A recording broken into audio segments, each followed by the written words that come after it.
So hello friends, I am back with the Shiva trilogy part 1, that is the Immortals of Meluas, and the name of the 21st chapter is Preparation for War. So as you already know that Mount Mandar has been attacked, and there are there's no dead bodies that has been found, and the whole thing on Mount Mandar is that all the means most of the equipments are destroyed, and very few people were interacting at the time of means at that attack, and Brahaspati was one of them.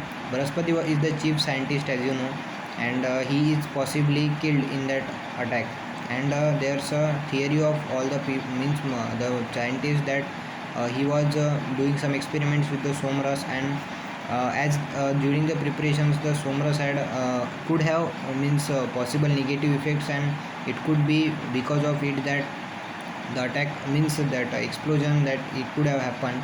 So these were just theories. It had yet to be revealed, but most 99% of the chance is that Brahaspati is dead.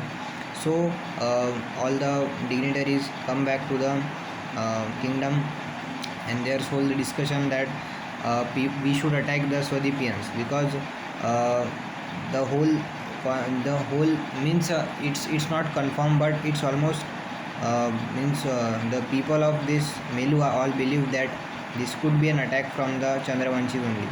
And Kanakala on the Parvateshwar is very excited for the thing that he had to keep everything ready for the war. And Kanakala is arguing that first of all we should be dealing with some things very softly, because there could be if we attack Swadip, then most of the innocent people could also be killed.